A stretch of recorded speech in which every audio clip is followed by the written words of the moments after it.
Ce vendredi 1er décembre 2023 s'est ouvert au Centre de recherche et de formation de chants d'oiseaux de Cotonou le symposium annuel édition 2023. Organisé par l'Institut des artisans de justice et de paix, plusieurs acteurs du monde religieux se sont réunis pour réfléchir sur le développement du Bénin.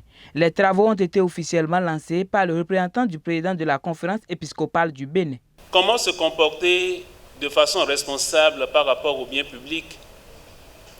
Le système démocratique dispose-t-il d'un arsenal juridique conséquent pour faire respecter les droits socio-économiques? Que recèle la dénomination bien public?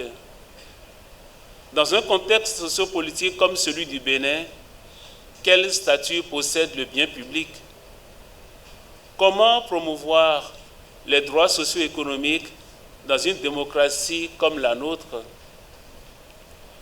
Dans la succession des grands rassemblements de cette institution de l'IAJPCO à vocation heuristique à la croisée de la pensée sociale et de la pensée ecclésiale, le symposium de cette année 2023 nous invite à mettre en lien les concepts ayant ponctué mon incipit, à savoir l'homme, l'économie, la société, la politique et le droit.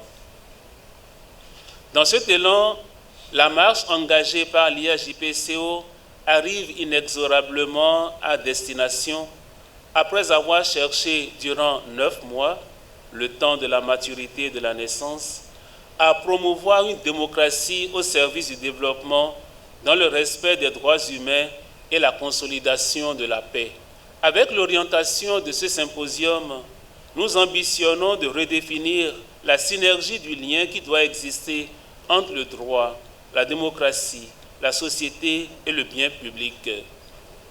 Cela est d'autant plus nécessaire que les droits socio-économiques, pris dans toute leur essence au cœur du système démocratique, sont les racines nourricières assurant à chaque citoyen les plus beaux fruits du bien public.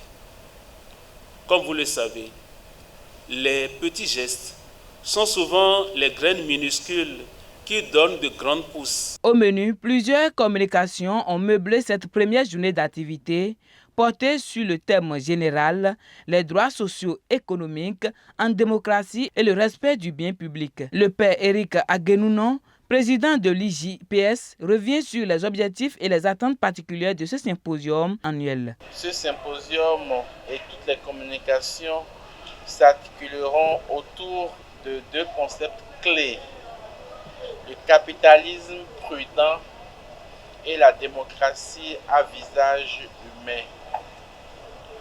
Il s'agit de concilier capitalisme prudent et démocratie à visage humain. Sinon, si le capitalisme écrase la démocratie, nous aurons un capitalisme violent.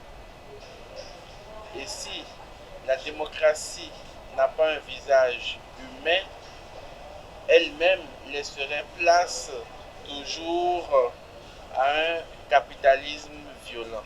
Ce qui signifie donc qu'il faudrait que l'homme dans son entité, non pas l'homme élaboré dans les laboratoires scientifiques, non pas l'homme élaboré dans les bureaux de chiffres et de statistiques, mais que l'homme béninois, vivant dans nos hameaux, vivant dans nos maisons, marchant à pied, allant à vélo et essayant de vivre vaille que vaille chaque jour et d'avoir le pain quotidien, que cet homme-là, qui constitue la plus grande partie de notre population, que cet homme-là soit au cœur de la vie sociale, au cœur de la vie économique. Il s'agit donc d'avoir une économie, une vie sociale qui touche le cœur de l'homme. Il est important pour nous d'encourager le gouvernement dans son travail de développement. Mais tant qu'il reste à faire, on peut se dire que le travail n'est pas fini.